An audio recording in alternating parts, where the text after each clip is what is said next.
Good evening, spooklings. Cuddle up, close your eyes, and sink into the deep abyss as we stumble into a tale that will chill you to the bone. The story we have for you this evening: when I was 16, someone was editing my life. After living out my junior prom 10 times, I started to wake to a world which was not mine. Shows that maybe not all of us have quite as much free will as we think we do. When I was 16, I did not live freely like the rest of you. You could call it a lot of things. Loss of free will and the ability to choose. I can say that now. I did not have control over my own life and what happened to me. My fate was in someone else's hands. It had been happening my whole life, but I don't think I was fully aware of it until I was around the age of 8 years old. It started with subtle things I would only notice if I paid close attention. My popsicle turning into ice cream, my dolls changing hair color, spaghetti would turn into soup, and pizza would become garlic bread, baguettes, and tacos. But as I grew up, these edits became easier to register, especially when they were happening actively. I would be riding the school bus, and then suddenly I would be in the back of my dad's car. Mom would be taking me to a birthday party, which was at a swimming pool, and then it was at the park, an amusement park, and then the beach. It's not like the world around me changed. The exact same events took place, predetermined events which could not be altered. It was just me and my life which was edited. At times, it was annoying. I was 10 years old when I got my first crush, Sonny Pearson, a redhead who sat in front of me in class. But then it was Max Jacobs, and then it was Johnny Markham, followed by Kane Roberts. Eventually it was settled that my first crush would be Liam Carson, but I still remembered every other crush, as well as the feelings which came with them.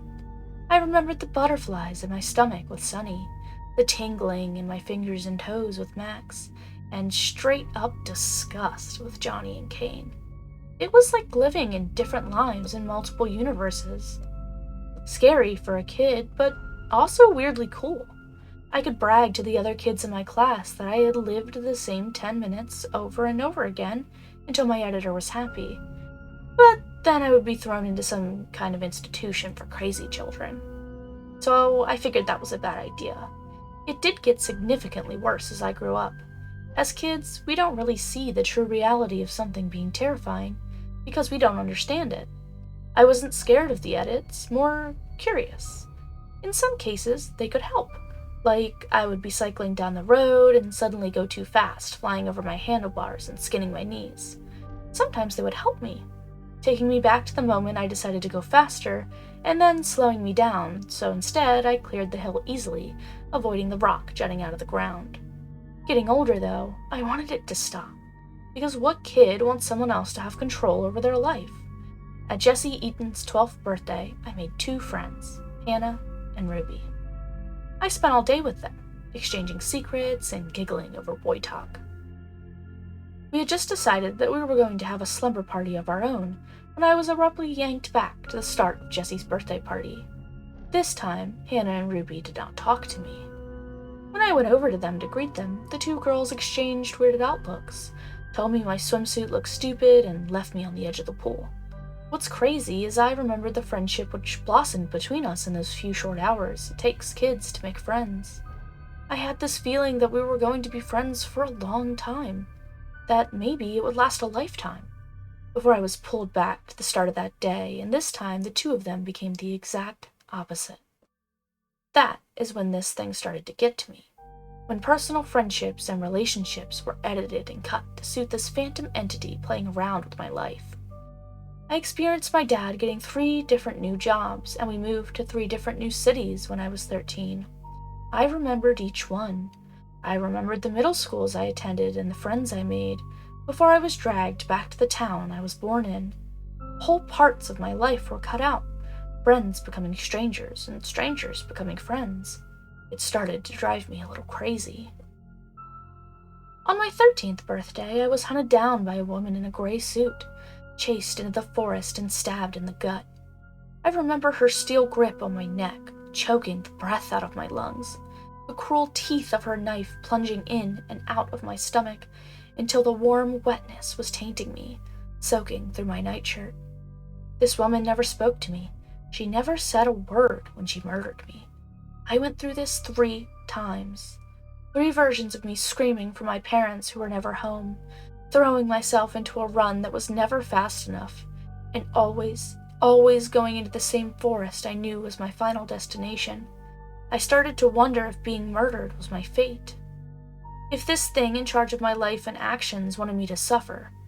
Before the 4th time, where I shut my bedroom window and decided to sleep downstairs, I waited for her to appear, for her looming silhouette to loom over me like it always did, pulling me from my slumber and catapulting me into a chase that had ended in me bleeding out on the forest floor, with no air in my lungs to scream for help. This time, though, there was no woman in a gray suit. I slept soundly downstairs and was woken by my mother, returning from work with a giant birthday cake and presents wrapped in bright pink. I thought the thing would stop hurting me, stop forcing me through the same traumatic events, cutting and pasting and editing them to make them progressively more torturous. But they didn't stop there. Oh no. Because if someone can kill over and over again without consequences, as well as the ability to cut it out like it never happened, well, why wouldn't they? So in real life, if you had the ability to do it to a real person, you would. I remember every single time I died. I remembered every edit, every significant thing severed from me. At 14 years old, I fell out of my bedroom window and bled out in my mother's arms. I was forced to relive it over and over and over again, with certain edits put in place as if this entity, this thing, was adding and removing small things. The flowers on my bedroom table became a bowl of fruit. My cell phone in my hands became a notepad. Everything from my steps to my choices and what I was going to do, changing and evolving, until I never even went into my bedroom. Instead, I stayed in the front yard and read a book under the late summer sun. Still, though, I was haunted by memories I had from my past edits. I could remember falling directly onto my head, the wind in my face as I plunged down, down, down, until my sharp breath when impact slammed into me. I had become completely paralyzed under something sharp sticking from the ground, blood seeping from my ears and ruining my mother's dress, who sobbed into my hair and screamed for an ambulance. I remembered feeling fuzzy but also weirdly at peace, like I could close my eyes and everything would be okay. I died. I remembered the confusing and dizzying blur of darkness and nothing enveloping me before the whole thing was severed from me, a full memory cut to pieces and only existing in fragments, still haunting the back of my mind. Even if I wanted to, I couldn't confide in anyone. Whenever I tried to express my thoughts, I found myself struggling to articulate them effectively. It was like the words were stuck in my mouth, unable to escape. I attempted to explain it to my mom using the analog of cutting, copying, and pasting, a concept we learned in school. But when I tried communicating my suspicions that someone was copying and pasting my actions, and playing with my mind like I was their own personal Barbie doll, the words failed me. It felt like having a mouthful of dust that I would never be able to spit out. Their presence was always there, following me no matter what I did or said. Words disappeared a lot, even if I spoke them mentally thousands of times. To Mom, and then to Dr. Luke, who was worried about my educational development when I spent most of my time sleeping in class. Because that's what this entity wanted me to do. They wanted me to sleep, so I slept. And when I tried to speak to anyone about what was going on, it was as if my own sentences were erased from my mind before I could speak them aloud, leaving me confused and scared. It was similar to that feeling of walking into a room and forgetting why you entered in the first place. I felt blank and helpless, unable to express myself. Eventually, I discovered this thing's name.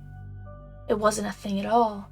It wasn't a god or an all-knowing and all-seeing entity. They were human, like me.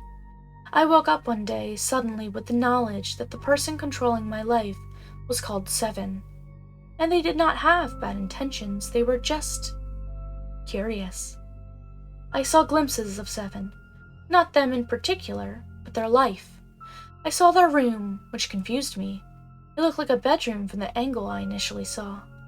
But when I started to see more, splinters of tiled white walls and odd-looking machines, I started to wonder if Seven was in a hospital. It would make sense.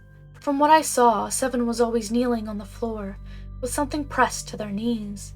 I never saw what it was, because Seven only existed in small snapshots in my dreams. Pieces of them drip-fed to me. For a long time, I thought they were in a hospital. But then I would see the glass sliding doors of her room opening up, and a man my dad's age would appear with a strained smile, announcing dinner was ready. And when Seven jumped to their feet, I was seeing twinkling fairy lights strung across an unmade bed, a pale blue rug, and posters on tiled white walls. Seven was my age, which made me wonder how exactly they had this control over me and my life. If an average teenager somewhere in the world was able to edit my life to suit them personally, how could I stop them? Spoiler alert, I didn't. Well, I couldn't. I had no idea where Seven was, and it's not like I could tell them to stop out loud. They already had my mouth and words. Every thought which came into my mind was predetermined by them. I guess I was just living vicariously through them. There came a moment as I grew up and more things about my life were changed and erased completely before I accepted it. I had no choice. I did have a rebellious phase where I lost my mind a little. I became obsessed with snatching back control over my life and living for myself. I stepped in front of a bus on my way to school, only to be snapped back to 5 minutes before leaving the house. I shaved all my hair off, and almost immediately, just as my mom's eyes were growing to the size of twin saucers, I was thrown back to minutes before, and this time anything sharp in my vicinity was nowhere to be seen. My attempts became obsessive. It became a sort of game I was playing with them, to see if they gave in. I slapped my then boyfriend, who I didn't even like, in the face, and flashed to the whole school. So Seven made me homesick instead. I doused our place and lit a match, convinced if I made a statement as big as an explosion, that Seven would understand, but I thought wrong. I was naive. Before I even felt the heat of the explosion, Seven took me all the way to the beach where I was sunbathing under the sun, nowhere near home. I had already been killed multiple times by the woman in the gray suit when I was 14, hunted and murdered on my birthday, thrown off my bike's handlebars, hit by a bus, hit by a car, a truck, and my own school bus. I had drowned in the sea, the lake, and my best friend Nick's pool. I had stuck my own hair straighteners in my mouth, sliced open my mouth with a splinter of a mirror, and held my whole class hostage with a super soaker. And all of those were Seven. They could do all of this fucking craziness, turning me into a murderer in one instance, and then a victim, and wipe it all away, leaving me with the memories. 15 years old, and I was completely desensitized to both death and life, and tired of both. I was done. I was done fighting. And when I made that clear, throwing up my white flag and stopped trying to take control, Seven stopped trying to murder me, to try and punish me. I started to live my life as they laid it out. I didn't even blink when my cereal changed from Frosted Flakes to Peanut Butter Pops. I stopped noticing edits, or I did notice, but I just didn't care. We got a transfer student from Australia called Lucy, who became Adam from Canada, and then Kenji from Japan. In sophomore year, I saw the woman in the gray suit again.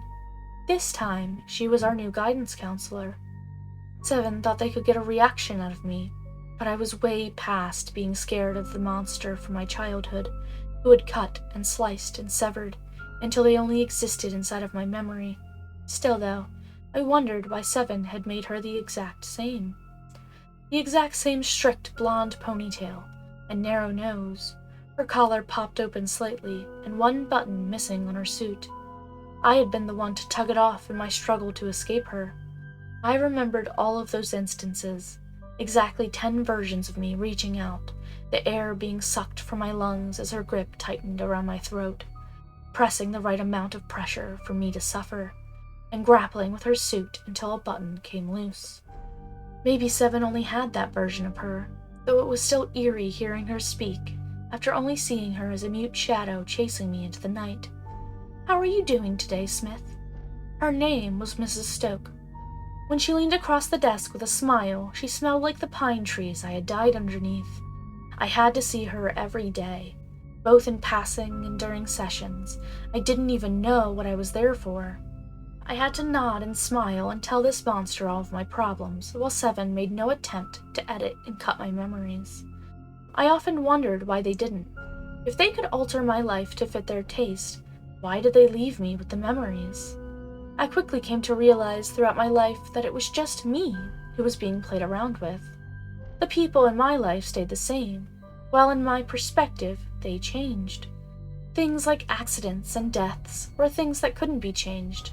My dad died when I was 11 years old, and at the time, I thought the phenomenon playing with my life would bring him back, like they could bring me back. But things like my dad's death and my best friend's cancer diagnosis could not be changed or edited. I could die multiple times and be brought back as many times as Seven wanted, but I couldn't go back and cut out when Nick revealed he had something on his brain, which turned out to be benign, a grade 2 brain tumor that was thankfully treatable, though still had the potential to spread and become malignant. It didn't, though it could have. This was my first proper slap in the face. I could be edited and fucked with, while the people in my life had their own fate, their own path. Nick's path was his. He discovered he had a potentially killer disease at the age of 14, fought it, and won. He told me just as we were saying goodbye, and the expression on his face told me everything I needed to know. Nick was scared.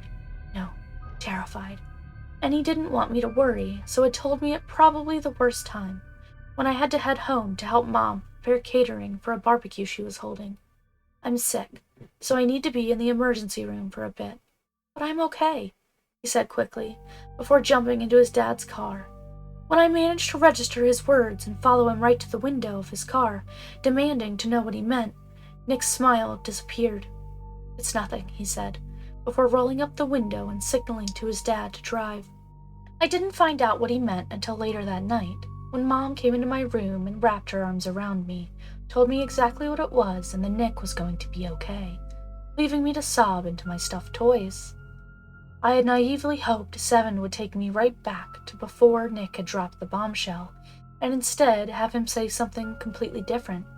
But no, I was never taken back, and that day went on to become a concrete moment in my life, and completely unchangeable. I started to understand that the people in the world around me could not be changed. It was just me. I was very, very wrong. I didn't think I had been created by this person, because the concept of being created and imagined up as a character in someone else's narrative was crazy. I was not a fictional person in a story. However, I did think my life had been hijacked. We had our junior prom, and as usual, Seven was in editing mode. I started the evening in shorts and a t-shirt barefoot.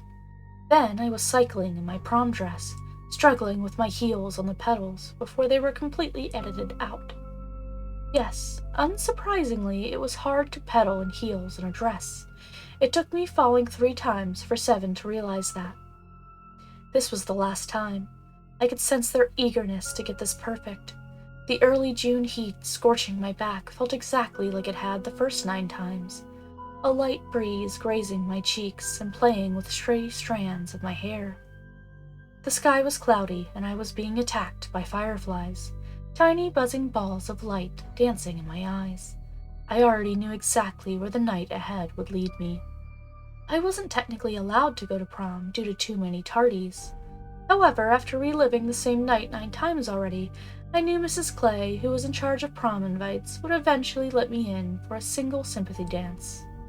I wasn't sure why Seven had taken me through 10 different versions, but I wasn't complaining, and it's not like I could anyway. Walking straight into the chorus of Take On Me, which I heard for the 9th time, I once again drank in the theme of the dance, Under the Sea. The dance floor was awash with varying shades of blue balloons, 2 well-made thrones set up on the stage for our 2015 king and queen. Pushing my way through my classmates, who were kitted up in pretty blue dresses and suits, I navigated my way towards the refreshment table, bracing myself for Mrs. Clay's presence.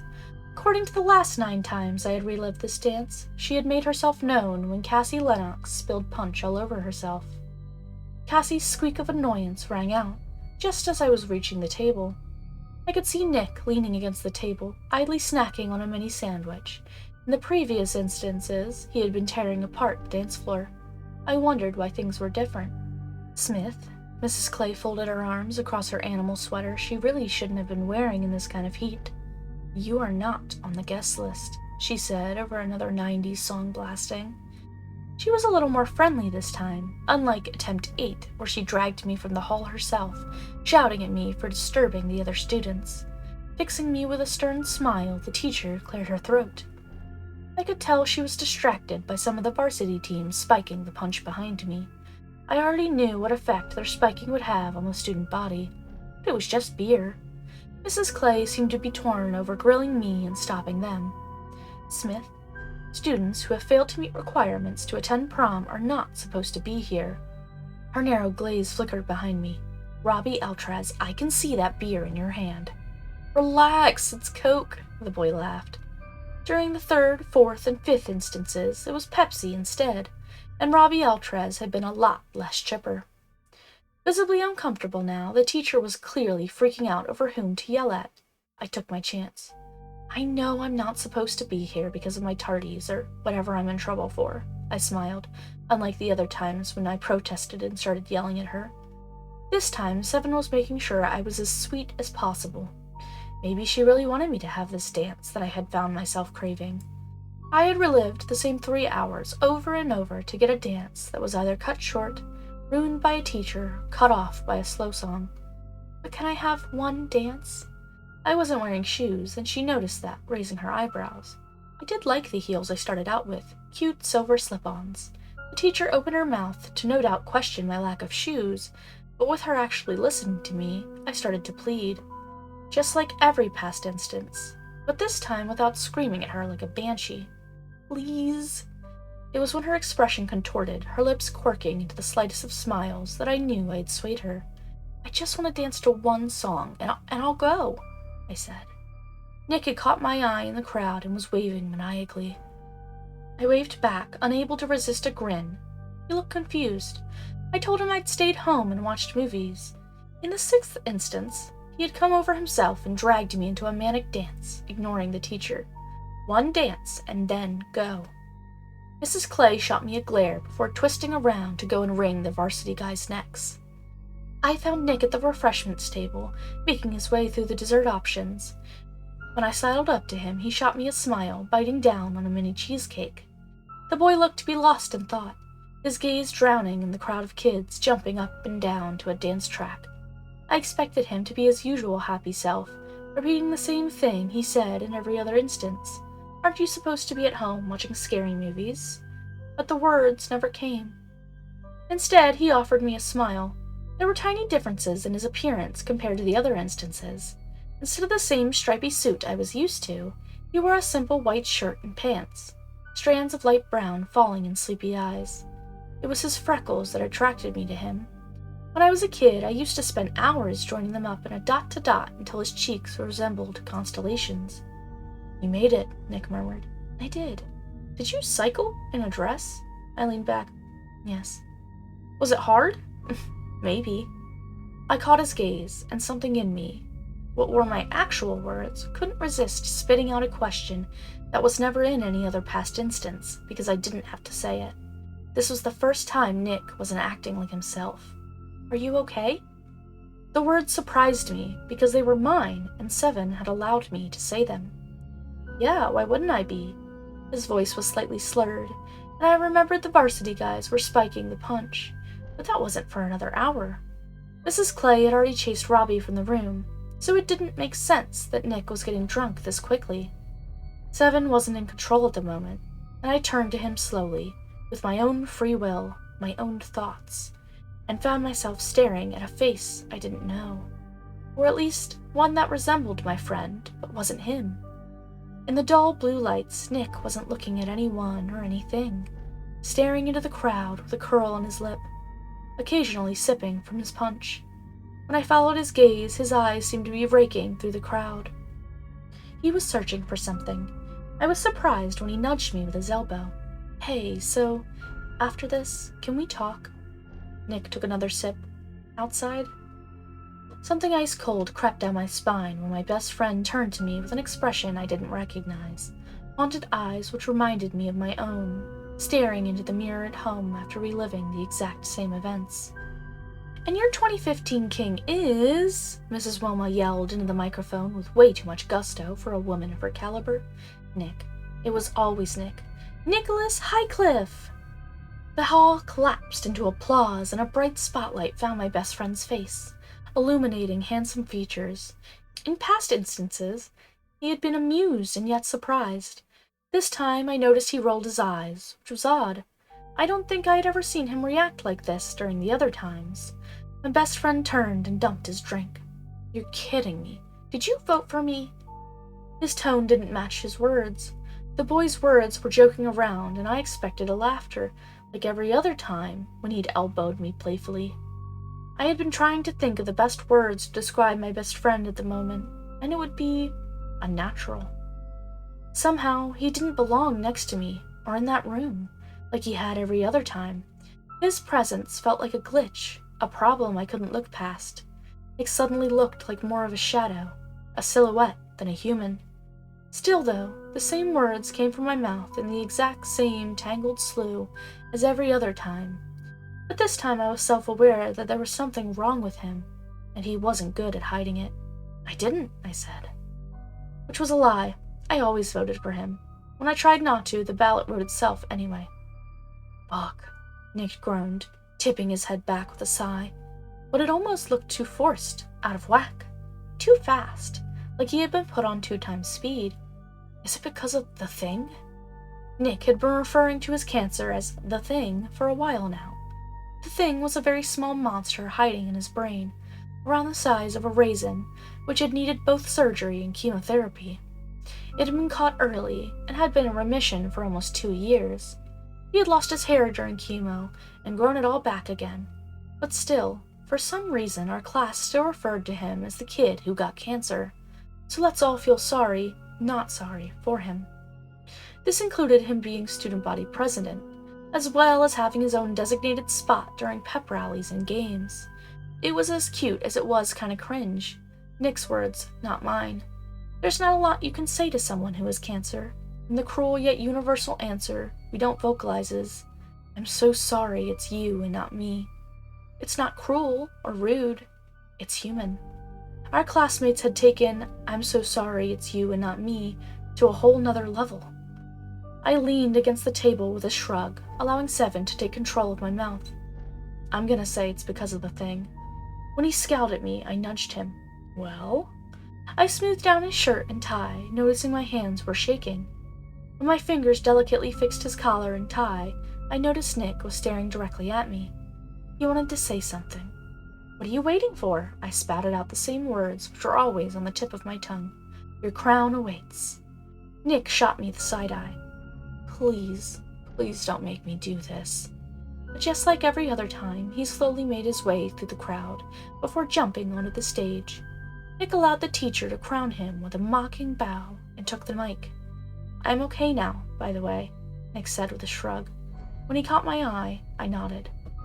"In case any of you haven't noticed, which is all of you since I've been given this for the 3rd goddamn time," he muttered into the mic, though his words definitely caused alarm bells in my ears. I lifted my head to try and find his gaze, but his eyes instead bore into the crown. "I really am okay. I'm not dying. So this?" He gestured to the crown.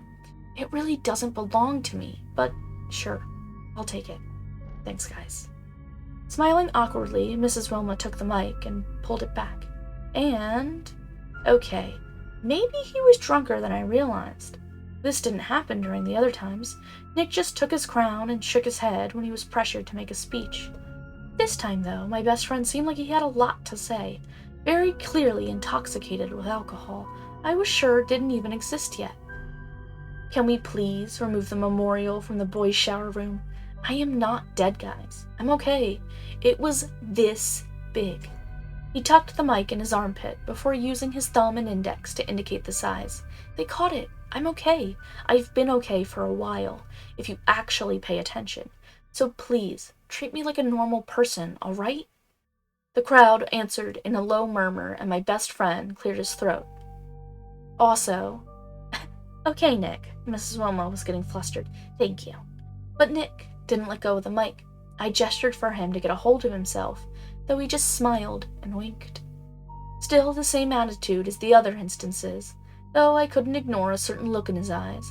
When prom queen was announced, Brie Cassidy, an out and proud lesbian who organized the prom herself, Mrs. Wilma caught my eye. Smith, she spoke into the phone, you're not supposed to be here. Please leave. Ouch. So maybe things weren't changing after all. Nick, who had taken a seat on his throne, which was underwater themed, awkwardly holding his trident, which was just a hockey stick covered in blue streamers, cupped his mouth with a grin I couldn't trust, especially when I knew it was fake. Stay, your king says so. The teacher shot a warning look at him before pointing to the door. I didn't want to argue, but being dragged out of prom was an embarrassing thought. So I waved half-heartedly to Nick, blew a kiss at Bree, who was making a speech, and headed to the door. That's what I always did.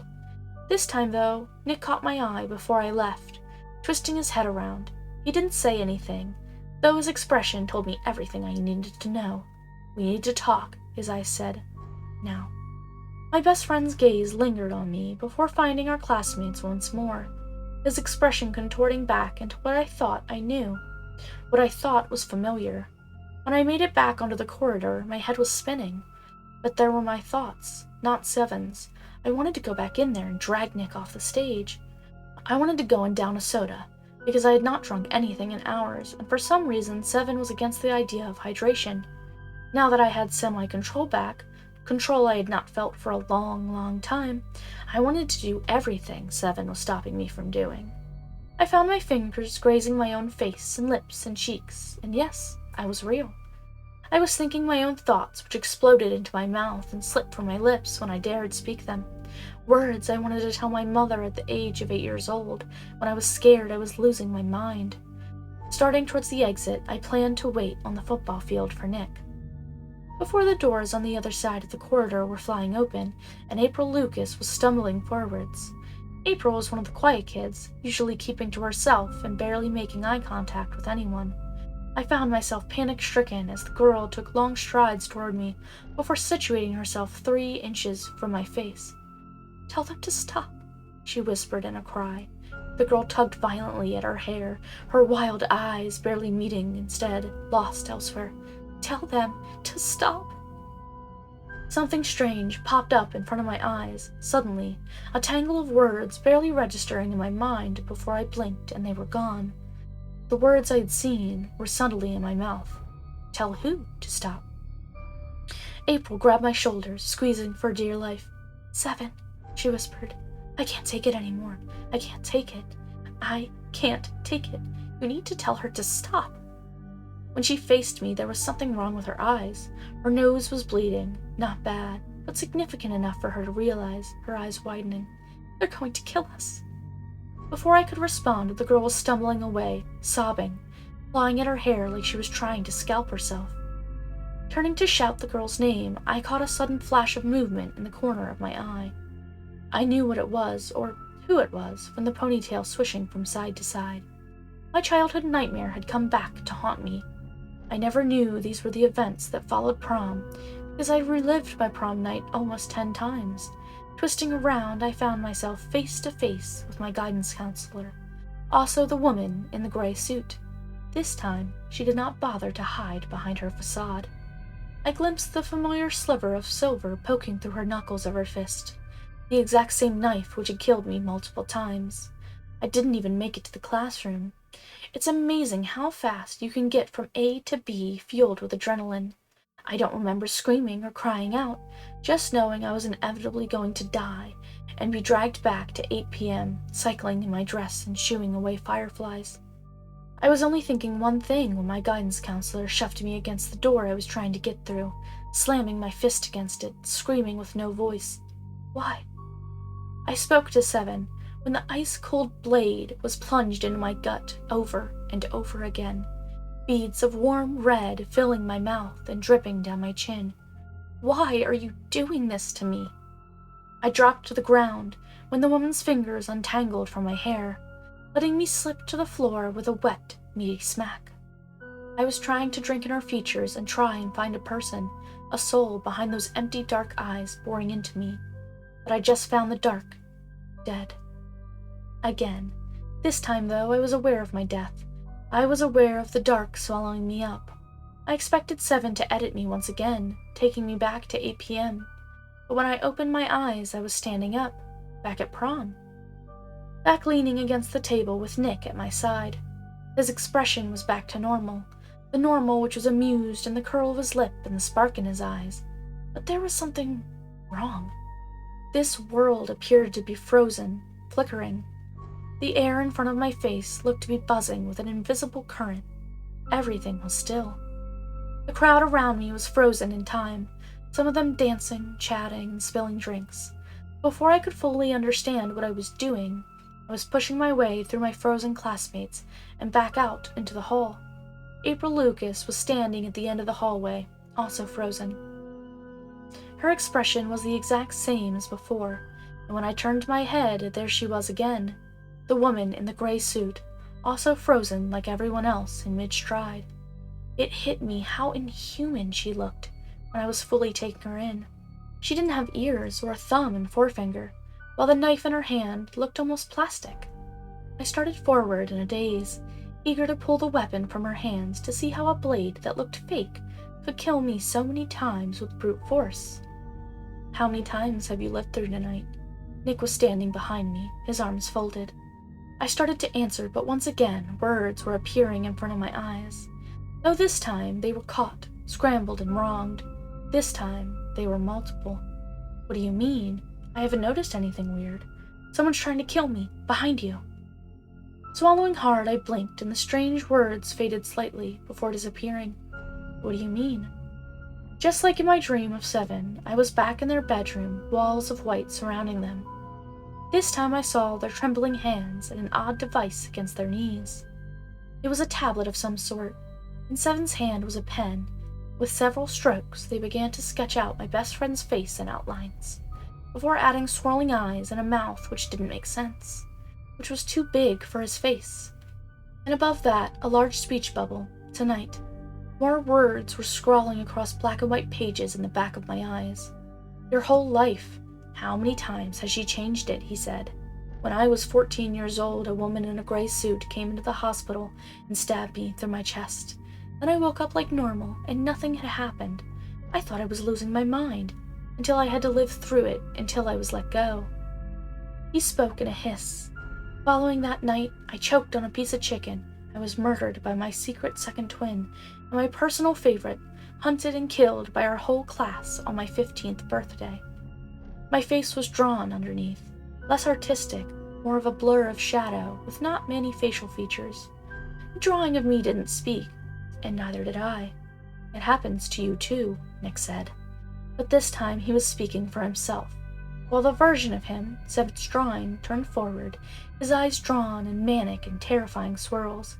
He didn't speak, but his lack of speech was terrifying. Just a speech bubble and 3 ellipses, his sketched face becoming more animated, and then human, followed by a blank page and 3 more ellipses. Then another, 3 ellipses on each sheet of white, and then dark. I could see the story being written out in front of my eyes, and I was part of it. "I'm sorry." The words appeared again, this time sketched out. But this time they were forceful, in full control of Seven's pen. "I don't know what else to do except keep dying, and then maybe," he broke out into a sob, "maybe we can get out of here, because there is an out, there's an exit." He twisted his head, and behind me, April Lucas and the woman in the gray suit began to move slowly, bleeding back to life. April's hands twitched by her side, balling into a fist, while the woman's fingers tightened around the blade. "I just don't know where it is." and inside my mind, Seven's body was trembling, knees jolting together. But it wasn't fright, I thought, as their pen hit the screen and something cruel sliced into my gut as he fought back the control from Nick. It was excitement. I didn't even see my friend, only his words stretched out across the page as our creator grew more and more manic, scribbling into our eyes, turning them into an abyss of pulling black. I didn't see the knife in his hands, only my own blood staining his fingers. Inhaling sharply, blood once again filling my mouth, I waited to be dragged back. It took 10 seconds of waiting, fully aware I was bleeding out, that my body was dying. And yet, when I died, my mind was still awake. I was still thinking, still trying to figure out how I was thinking without a physical body. The world jolted around me. This time I could see it for what it really was, an abyss of darkness with no way out. Only my school, my house, and the long, winding road dipping into nothingness. Everything beyond drowned in shadow, lonely oblivion. It was 8 p.m. once again. I was on my bike, surrounded by fireflies buzzing in my face. But this time I knew what was going on, as the words "game over" faded from the back of my eyes. When I was a kid, Sonny, Max, Johnny, and Liam weren't random kids picked out to be my crushes. The jobs my dad got, all the towns I moved to, they were multiple choices. All the times I was killed by the woman in the gray suit, I was the final girl in someone's sick idea of a game. Seven wasn't editing me or my life. They had dragged me into their own horrific creation and were taking me back to the last save point to do it all over again. So yeah, this is my account of being part of and escaping one of the biggest cover-ups in gaming history. You might have heard of it. Most of our accounts have been deleted, but I figured telling the world will stop them from doing this again, because they're still out there, looking for participants. They either scam you with kindness or drag you off the streets when you're least expecting it. And thus our tale for this evening has come to a close. So be aware of your surroundings when wandering the streets. Be careful of scammers or suspicious individuals alike. You never know who you might encounter and what your future might hold if you're not cautious.